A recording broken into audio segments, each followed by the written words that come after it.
Coucou tout le monde, je suis très contente de vous retrouver aujourd'hui dans une nouvelle vidéo et je vous retrouve pour un nouveau point lecture.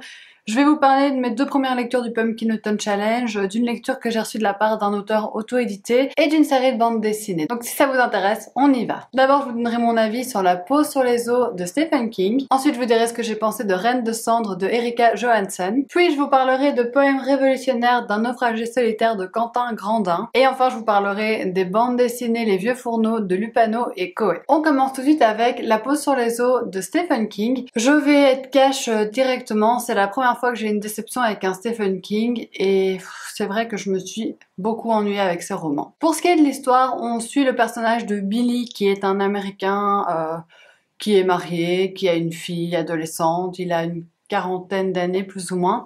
Il est obèse et il habite dans la ville de Fairview aux États-Unis et en fait des gens du voyage se sont installés dans sa ville. Un jour, par inattention, dans une certaine circonstance, il va renverser une gitane, une très vieille dame, et un homme va lui jeter un sort parce qu'il a tué cette vieille dame. Ce vieil homme, en fait, il lui dit seulement maigri, et au fur et à mesure de l'histoire, Billy va commencer à maigrir sans rien pouvoir faire pour échapper à ça.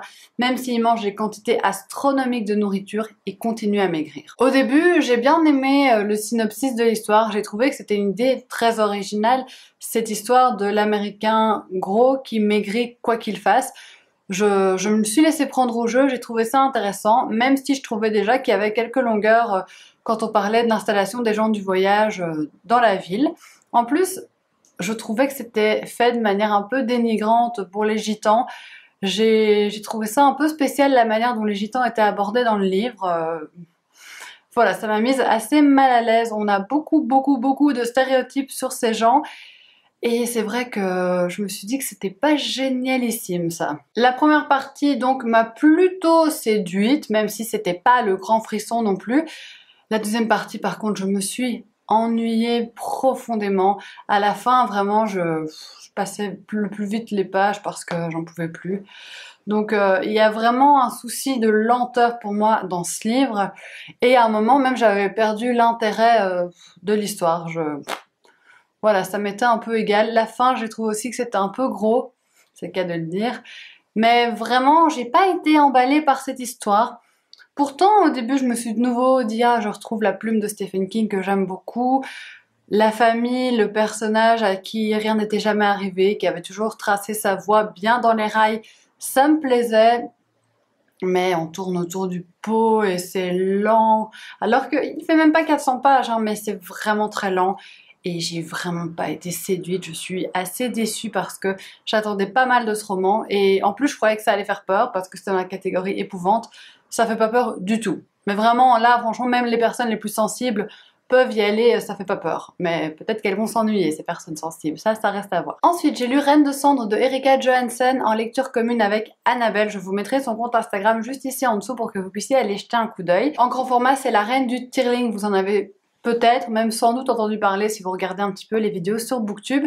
C'est un livre qui avait véritablement été encensé par toutes les personnes que j'avais entendu en parler. Oui, ça se dit. Que j'avais entendu en parler. On suit l'histoire de Kelsey qui a été élevée par un tuteur et une tutrice. Et le jour de ses 19 ans, on vient la chercher parce que elle doit devenir reine. Elle vit au Tirling et au Tirling, on devient roi ou reine à l'âge de 19 ans, donc sa mère est décédée et c'était un régent qui avait pris le pouvoir à sa place en attendant cet âge fatidique. Et nous, on va suivre les premiers pas de Kelsey en tant que reine du Tirling, qui est quand même un pays qui est dans une posture pas super favorable pour l'instant. Il y a beaucoup d'esclaves, etc. Je n'en rentre pas trop dans les détails. En fait, ce Tirling, c'est un peu notre société futuriste parce que ils connaissent plein de choses de notre monde à nous, mais on est bien plus tard et pourtant on a l'impression d'être carrément de retour au Moyen-Âge. Parfois c'est un peu flippant. Au début je me suis dit chouette, c'est cool, l'héroïne c'est une fille un peu ronde, pas super jolie, ça change, c'est sympa. Mais quand on vous le répète toutes les 3 pages, je trouve ça un peu pesant. Donc au final c'est quelque chose qui m'a vraiment dérangée dans ma lecture. Je le disais tout le temps à Annabelle, je lui disais tout le temps mais pourquoi ils doivent tout le temps nous dire qu'elle est pas belle? Enfin, au début c'est sympa de faire une héroïne pas belle, un peu rondelette, etc. Mais si c'est pour le rappeler toutes les 10 minutes, je vois pas l'intérêt, on stigmatise d'autant plus la personne quand on fait ça, à mon sens. Donc ça m'a vraiment gênée, et de plus parfois on sous-entend que être ronde, être grosse, c'est un obstacle pour être une bonne reine. Ça, j'ai pas compris pourquoi, comment.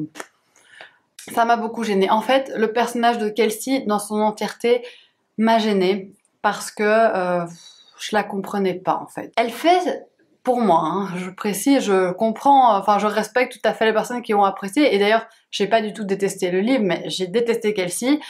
Elle fait semblant d'être une personne extrêmement humaine, extrêmement ouverte aux autres, extrêmement à l'écoute. Mais parfois, je l'ai trouvée clairement d'une insensibilité incroyable. Parfois, je trouve qu'elle est très très dure, qu'elle manque énormément de cœur.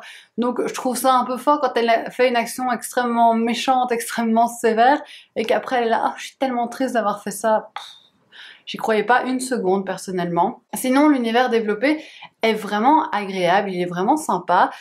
Mais pour moi, parfois, c'est un petit peu inégal. C'est-à-dire qu'il y a des chapitres où je me suis vraiment intéressée à ce qui se passait, et il y a des moments où ça m'intéressait moins. Je crois que j'ai vraiment eu une baisse vers la page 200 et vers la page 500, parce que c'est une grosse brique, hein, il fait 600 pages.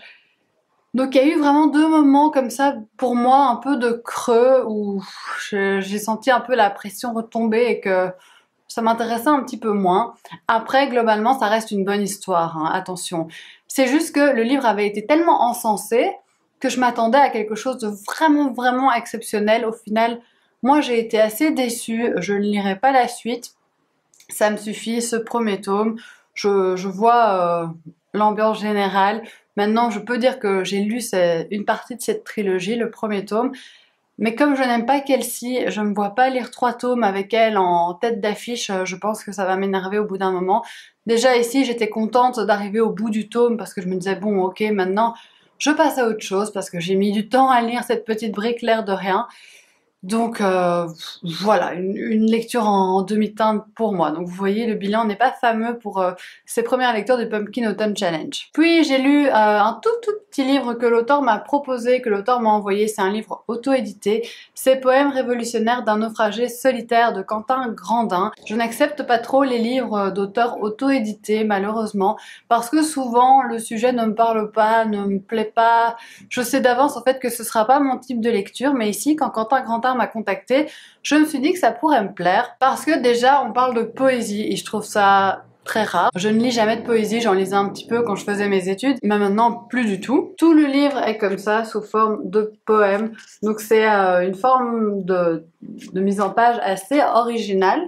C'est ça qui m'a intéressée, et en plus il m'a un peu expliqué que dans ce livre il traitait de thématiques, de débats, de société, et en fait, c'est exactement ça, c'est ce qui m'a plu. Il va traiter de plein de sujets d'actualité différents. Bon, ça parle clairement de l'actualité française, je suis belge, mais en Belgique, on est quand même très au fait de l'actualité française, vu qu'on est extrêmement influencé par les médias français. Donc, j'étais pas du tout larguée dans ce qu'il racontait, bien sûr, mais il va passer vraiment en revue une panoplie de sujets très variés. Les réseaux sociaux, Macron, la consommation de la viande, la pollution, vraiment plein de sujets très variés. Bien sûr, c'est un livre engagé, donc Quentin Grandin nous donne son avis à lui. Peut-être que vous ne serez pas d'accord avec lui sur tous les sujets, c'est assez normal, mais c'est un livre dans lequel vraiment il défend ses avis, il défend ses opinions au travers de poèmes. Le petit souci pour moi, c'est que je trouve qu'il y avait des poèmes parfois assez inégaux. Certains poèmes, je les ai trouvés très intéressants, d'autres, je les ai trouvés peut-être pas toujours assez fins, et parfois pour moi c'était un petit peu facile. Dans sa globalité, c'est un ouvrage que j'ai apprécié, dont j'ai trouvé les thématiques intéressantes, même si certains poèmes ne m'ont pas vraiment plu. Pour terminer, on va parler bande dessinée. J'ai lu les 4 tomes des Vieux Fourneaux de Lupano et Koé. Je ne les ai pas en ma possession parce qu'ils m'ont été prêtés par mon papa, je lui ai rendu. En gros, dans ces bandes dessinées, on va parler de 3 vieux hommes. Voilà, c'est 3 vieux amis depuis toujours, et c'est vraiment des vieux complètement barrés et loufoques et très drôles. Au début du premier tome, ils se regroupent autour d'un événement assez triste parce que la femme de l'un d'entre eux est décédée, et avant de mourir, elle lui a écrit une lettre à son mari où elle lui révèle un secret qui va pas trop faire plaisir à son mari. Mais bref, dans chaque tome, on va retrouver ces trois vieux dans le petit village du sud de la France où l'un d'eux vit et où sa petite fille est venue habiter, elle est enceinte, on ne sait pas de qui, on ne sait pas ce qui s'est passé, mais c'est très sympa, c'est très drôle, c'est très léger, voilà, c'est tout en légèreté, c'est hyper amusant, les personnages sont hyper attachants, j'ai vraiment bien aimé le dessin, c'est des petites bandes dessinées qui se lisent très rapidement, qui sont hyper agréable, je vous les conseille très vivement. Et c'est tout pour cette vidéo, j'espère vraiment qu'elle vous aura plu. N'hésitez pas à me dire dans les commentaires si vous avez lu un de ces livres, si un de ces livres vous tente, ce que vous en avez pensé, si vous êtes d'accord avec moi à propos de mes déceptions ou pas du tout. N'hésitez vraiment pas dans les commentaires et on se retrouve très bientôt dans une prochaine vidéo. Gros bisous!